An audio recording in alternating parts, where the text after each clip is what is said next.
Hello दोस्तों, स्वागत है आपका हमारे यूट्यूब चैनल पर। दोस्तों, फर्श बनने के बाद फर्श में क्रैकिंग क्यों आती है, फ्लोर में क्रैकिंग क्यों आती है और इस फर्श में होने वाले क्रैकिंग या क्रैक को हम कैसे रोक सकते हैं, और फर्श बनाते समय जो रेड ब्रिक का यूज़ किया जाता है क्या वो यूज़ करना ठीक है या फिर हमको जो बड़े बालास्ट आते हैं उसे यूज़ करना चाहिए।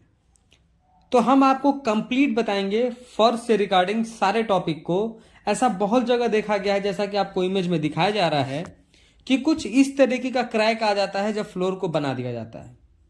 तो फ्लोर को बनाते समय ही कुछ ऐसी मिस्टेक कर दी जाती है जिसकी वजह से ये प्रॉब्लम फेस करनी पड़ती है।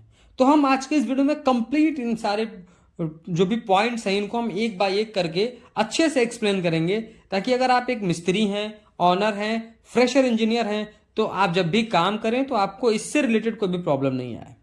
क्योंकि हम सब जानते हैं कि जो हमारा फ्लोर है ये कितना इंपॉर्टेंट है। आप एज्यूम करिए कि आपने कोई कंस्ट्रक्शन बहुत ही अच्छा कर लिया है, आपने इंटीरियर का काम अच्छा करवा लिया है, फ्लोर बनवाया, फ्लोर बनवाने के बाद आपने टाइल्स पत्थर लगाए और फ्लोर अगर बैठ गया, फ्लोर में क्रैक्स आ गए नीचे और फ्लोर नीचे की तरफ बैठ गया, तो आपने जो टाइल लगाए हैं, आपने जो स्टोन लगाए हैं, आपने मार्बल यूज करी है, वो सब वेस्ट हो जाता है। क्योंकि वो सब बैठेगा तो टूट जाएगा। और अगर नहीं भी फ्लोर बैठता है, नीचे से मिट्टी बैठ गई, तो पत्थर कब तक टंगा रहेगा, उस पर कुछ भी लोड आएगा तो वो बैठ जाएगा। उससे बड़ी मिस्टेक ये होती है कि जो हमारी प्लम्बिंग पाइपें गई होती हैं, जो हमारी सीपेज की सीवर लाइन की जो हमारी पाइप्स जाती हैं 4 इंच की या 6 इंच की, फ्लोर बैठने की वजह से कई बार ऐसा देखा गया कि वो पाइपें बीच में टूट जाती हैं, तो वो एक बड़ा नुकसान हो जाता है। तो इस तरीके की छोटी छोटी कुछ मिस्टेक करी जाती है। तो हम आपको कंप्लीट बताते हैं कि आपको ब्रिक बालास्ट यूज करना है तो कब करना है, और आप बालास्ट सिर्फ यानी जो पत्थर, जो स्टोन के टुकड़े आते हैं बड़े वाले पत्थर, अगर आप उसको यूज करना चाहते हैं तो उसको किस कंडीशन में आपको यूज करना है। तो सबसे पहले हम क्या करते हैं कि इनको 2 कैटेगरी में डिवाइड करते हैं, रेसिडेंशियल और कॉमर्शियल, क्योंकि दोनों का यूज अलग अलग है। रेसिडेंशियल में आप जो है आपकी फ्लोर पे लोड्स कम होते हैं, तो वहां पर आपको ऐसा नहीं है कि बहुत ज़्यादा पैसा लगा देना है फ्लोर में तो आपका बहुत सारा अमाउंट फ्लोर में चला जाए, ऐसा नहीं करना है। अगर आप रेसिडेंशियल बना रहे हैं तो उसके लिए हम आपको अलग सेपरेट समझाते हैं, और अगर आप कॉमर्शियल काम कर रहे हैं तो आप कॉमर्शियल के लिए भी आपको अच्छी तरीके से बताया जाएगा। सस्ते से सस्ता उपाय भी आपको लास्ट में बताया जाएगा कि आपको और भी सस्ता काम करना है, और जिससे आप चाहते हैं कि आपका फ्लोर डैमेज भी ना हो, क्रैक्स भी ना आए, तो आप कुछ इस तरीके से भी कर सकते हो। वो मैं आपको वीडियो के एंड में बताऊंगा। तो सबसे पहले क्या करते हैं कि रेसिडेंशियल और कॉमर्शियल में देखते हैं। पहले दोनों क्या करना है आपको, दोनों ही सूरत हाल में, यानी कि जब दोनों तरीके भी कंस्ट्रक्शन हो रहा है, तो सबसे पहले तो मिस्टेक ये कर दी जाती है जब मिट्टी की फिलिंग करी जाती है। जैसे कि मान लीजिए कि आपने अपने प्लिंथ की हाइट को ग्राउंड की हाइट से 3 फीट तक उठाया हुआ है, तो आप उसमें मिट्टी की फिलिंग करेंगे। तो आप मिट्टी की फिलिंग कैसे करते हैं, 3 फीट है, हमने ट्रैक्टर से टाली से सारी मिट्टी उसमें डलवाई, ऊपर से हमने कुटाई करा दी और फ्लोर बना दिया। यही हम सबसे बड़ी मिस्टेक कर देते हैं, इसीलिए हमें लाइफ टाइम जो है फ्लोर क्रैक की प्रॉब्लम फेस करना पड़ता है। क्यों? क्योंकि जो हमने मिट्टी नीचे भरी है उसके बीच में बहुत सारे गैप्स रह जाते हैं। लोड आने या पानी आने की वजह से वो धीरे धीरे नीचे की तरफ बैठता है, और जब सॉइल सेटल होता है तो हमारे फ्लोर में लाइफ लॉन्ग क्रैक्स आते हैं।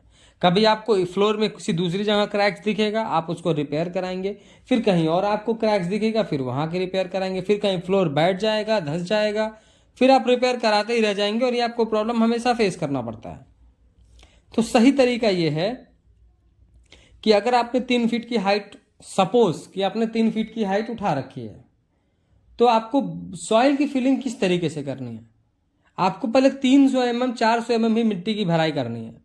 क्योंकि अगर मिट्टी आप एक साथ भर देंगे और उस पर अगर ऊपर से आप लोड डालकर उसको बैठाएंगे, तो उसका जो वेट जो आप उस पर अप्लाई करते हैं, उसको मिट्टी को सेटल करने के लिए, बिठाने के लिए, वो 300 mm 400 mm तक ही असरदार होता है, उसके नीचे तो वो कोई वेट ही नहीं डाल पाता है।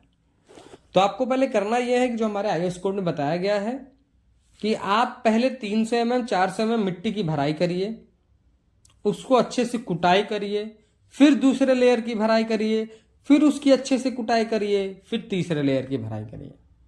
अब ऐसा नहीं है कि आपकी हाइट 5 फीट है तो आप उसको 3 भाग में ही डिवाइड करेंगे, नहीं, आप 1-1 फीट की हाइट पे डिवाइड कर दें। और इस तरीके से आप फिलिंग करें तो आपको कभी भी फ्लोर में बैठने की प्रॉब्लम नहीं आएगी। एक और आप तरीका आजमा सकते हैं कि आप पहले मिट्टी की भराई करें लेयर बाय लेयर, जैसा आपको बताया गया, और मिट्टी की भराई होने के बाद आप उसमें खूब सारा पानी छोड़ दें, और पानी आप 1-2 दिन 4 दिन के लिए छोड़ दें। उससे ये होगा कि जो भी एयर वॉइड्स रहते हैं उनके बीच में हमारा वाटर चला जाएगा, मिट्टी को और नीचे सटल डाउन करेगा। तो अगर एक बार आपने जो फिलिंग करी, अगर आपने फिलिंग को अच्छे से पहले ही सेटल कर दिया है तो 90% क्रैक्स तो आपने वहीं खत्म कर दिया। लेकिन ज्यादातर प्रॉब्लम्स वहीं से आती हैं जहां पर मिट्टी की भराई अच्छे से नहीं हुई होती है। तो आपको क्या करना है, 3 भाग में डिवाइड करना है। जो भी आपकी हाइट है उसको 3 भाग 4 भाग में, यानी कि आपको 1-1 फीट लेना है।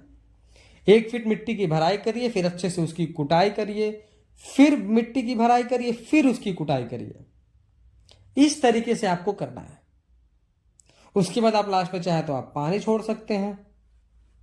और जब इस तरीके का आपका हो जाए, जब आपको लगे कि हाँ अब मिट्टी सेटल हो गई है, ये प्रोसेस आपने अप्लाई कर दिया है, उसके बाद आप या तो खड़े ब्रिक्स यूज कर सकते हैं, कोई प्रॉब्लम नहीं है, या फिर आप ब्रिक के टुकड़े भी यूज कर सकते हैं, उसमें भी कोई प्रॉब्लम नहीं है।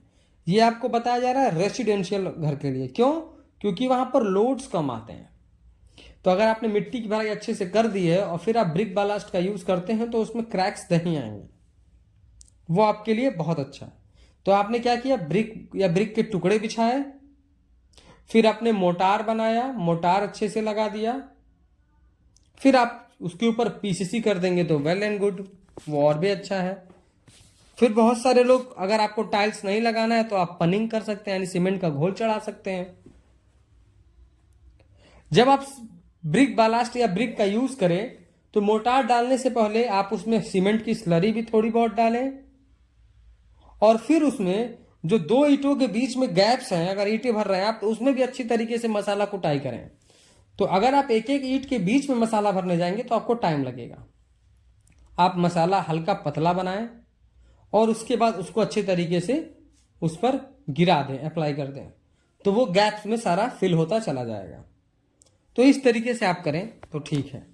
बहुत जगह देखा जाता है कि लोग सारे प्रोसेस को अप्लाई कर देते हैं, उसके बाद मोटार लगा दिया, बहुत सारे लोग पीसीसी भी कर देते हैं, और जब टाइल्स नहीं लगाना लोग पनिंग करते हैं, सीमेंट का घोल चढ़ा देते हैं, तो सीमेंट के घोल के बीच में भी क्रैक्स देखने को मिलता है। वैसा ये होता है क्योंकि आपने जो सीमेंट यूज करी है, हाइड्रेशन प्रोसेस की वजह से, धूप पड़ने की वजह से वो चटक जाता है, तो इसकी वजह से भी प्रॉब्लम्स आती हैं, क्रैक्स दिखता है। क्योंकि अगर आपने पीसीसी यूज किया तो उसमें जो है कंक्रीट का एक्सपेंशन होगा, कॉन्ट्रैक्शन होगा, तो थर्मल एक्सपेंशन की वजह से भी उसमें क्रैक्स आते हैं। तो इस वजह से भी आपने जो सीमेंट स्लरी लगाई है उसमें क्रैक्स आ जाएंगे। लेकिन आपने फ्लोर बना दिया, अब फ्लोर बनाने के बाद आपने पनिंग भी कर दी, और आप क्यूरिंग नहीं करेंगे तो ऊपर का जो आपका सीमेंट का घोल है वो पपड़ी बन के निकल जाएगा। तो क्यूरिंग भी बहुत इंपॉर्टेंट है। तो आपको जैसा इमेज में दिखाया गया है कुछ इस तरीके से ही आपको ग्लास लगाना है। ग्लास लगाने के लिए क्यों कहा जा रहा है कि जो ये आपने पनिंग करी है और इसमें क्रैक्स दिख रहे हैं, तो अगर इनको, इस क्रैक से आप बचना चाहते हैं तो आप छोटे छोटे 3 फीट बाय 3 फीट की दूरी पर आप ग्लास लगा दें, यानी रेक्टेंगल बनाए 3 फीट बाय 3 फीट की दूरी पर आप ग्लास लगा दें, जिस तरह आपको इमेज में दिखाया जा रहा है। ये ग्लास लगा देंगे आप तो आपको बिल्कुल भी, एक तो लुक भी आपका अच्छा हो जाएगा और क्रैक्स नहीं आएंगे लाइफ लॉन्ग। तो आपको ये करना है। अब बात करते हैं कॉमर्शियल में। तो कॉमर्शियल प्रोजेक्ट में भी सेम चीज आपको करनी है। ब्रिक की भराई एक बार, ब्रिक कह रहे हैं, मिट्टी की भराई एक बार में आपको नहीं करनी है, आपको लेयर बाय लेयर 300 mm जैसे बताया गया वैसे करना है। मिट्टी की भराई करनी है, फिर जो है उसकी कुटाई करनी है, फिर फीलिंग करनी है। जब आपने अपने सर्टन लेवल तक आपने मिट्टी की भराई कर दी, फिर उसमें पानी डालना है, पानी डाल करके अच्छे से उसको 2-4 दिन छोड़ना है। जब वो अच्छे से सेटल हो जाए फिर आप उस पर पीसीसी कर सकते हैं।